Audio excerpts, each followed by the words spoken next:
आरोग्यं धनसम्पदं शत्रुबुद्धिविनाशाय दीपज्योतिर्नमस्तुते दीपज्योतिर्परब्रह्म दीपज्योतिर्जनार्दनः दीपहरतो मे पापं सन्ध्यादीप नमस्तुते।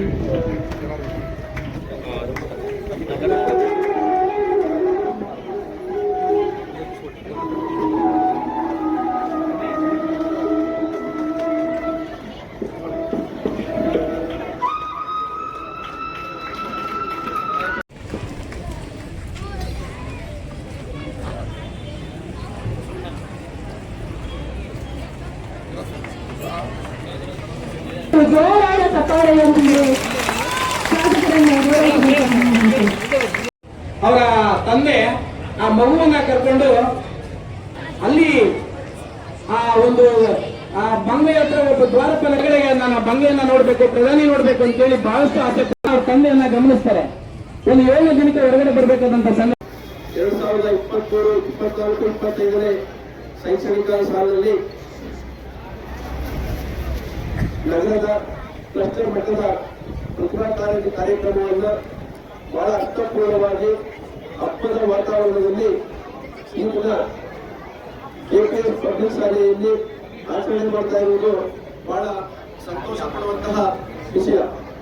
ಈ ಒಂದು ಕಾರ್ಯಕ್ರಮದ ಉದ್ಘಾಟನೆಯನ್ನು ಮಾಡಿದಂತಹ ಮಂಡ್ಯದ ಜನಪ್ರಿಯ ಶಾಸಕರು, ಸಮಾಜ ಸೇವಕರು ಹಾಗೂ ಆರೋಗ್ಯ ಮತ್ತು ಶಿಕ್ಷಣ ಎರಡನ್ನೂ ಕೂಡ ಒಂದೇ ನಾಣ್ಯದ ಎರಡು ಮುಖಗಳಂತ ಭಾವಿಸಿಕೊಂಡು ಅವಿರುದ್ಧವಾಗಿ ಆರೋಗ್ಯ ಮತ್ತು ಶಿಕ್ಷಣ ಕ್ಷೇತ್ರದಲ್ಲಿ ಕುಣಿತಾ ಇರುವಂತಹ ಸನ್ಮಾನ್ಯ ರವಿಕುಮಾರ್ ಸಾಹೇಬ್ರವರೇ ಹಾಗೂ ವೇದಿಕೆ ಮೇಲಿರುವಂತಹ ಎಲ್ಲ ಗಣ್ಯರೇ, ಪ್ರೀತಿಯ ಮಕ್ಕಳೇ, ತಾವೆಲ್ಲರೂ ಕೂಡ ಈ ದಿನ ಬಹಳ ಸಂತೋಷವಾಗಿ ಈ ಒಂದು ಕಾರ್ಯಕ್ರಮದಲ್ಲಿ ಭಾಗವಹಿಸಲು ಬಂದಿದ್ದೀರಾ. ತಮ್ಮಲ್ಲಿರುವಂತಹ ಪ್ರತಿಭೆಯನ್ನು ವ್ಯಕ್ತಪಡಿಸಲು ಇದೊಂದು ಸೂಕ್ತ ವೇದಿಕೆಯಾಗಿದೆ. ನಾವೆಲ್ಲರೂ ಕೂಡ ಬಹಳ ಸಂತೋಷವಾಗಿ ಭಾಗವಹಿಸಬೇಕು. ಸೋತವರು ಯಾರೂ ಕೂಡ ಕುಗ್ಗಬಾರದು. ಕೆಟ್ಟವರು ಮುಂದಿನ ದಿನಗಳಲ್ಲಿ ಏನು ತಾಲೂಕು ಮಟ್ಟದಲ್ಲಿ ಪ್ರತಿಭಾ ಕಾರಂಜಿಯೋ ಅಲ್ಲಿ ಯಾವ ರೀತಿಯ ಸಿದ್ಧತೆಗಳನ್ನು ಮಾಡಿಕೊಳ್ಬೇಕು ಆ ರೀತಿ ಸಿದ್ಧತೆಗಳನ್ನು ಮಾಡಿಕೊಳ್ಬೇಕು. ಮತ್ತು ಸೋತವರು ಸಾಹೇಬರಾಗೆ ಮುಂದಿನ ದಿನಗಳಲ್ಲಿ ಮತ್ತೆ ತಮ್ಮ ಅವಕಾಶ ಇದೆ. ಸಂಪೂರ್ಣ ಸಿದ್ಧತೆಯೊಂದಿಗೆ ಮುಂದಿನ ವರ್ಷ ತಯಾರನ್ನು ಮಾಡಿಕೊಳ್ಬೇಕು.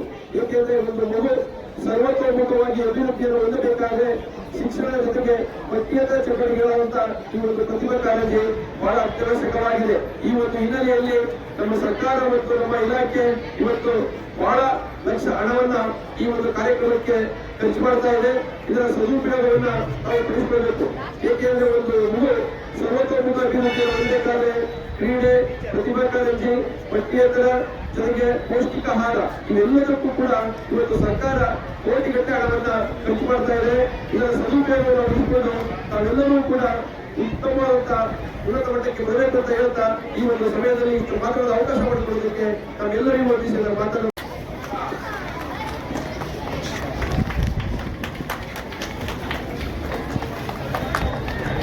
ಸರ್ ಈ ಕಡೆ ತಿರ್ಕೊಳ್ಳಿ, ಈ ಕಡೆ ತಿರ್ಕೊಂಡು ನೋಡಿ. ಇಲ್ಲಿ ಅನಿಲ್ ಸ್ವಲ್ಪ ಕೈಯಿಂದ ತೊಗೊಳ್ಳಿ ಸರ್. ಈ ಕಡೆ ಅಣ್ಣ. ಆಯ್ತು, ಓಕೆ.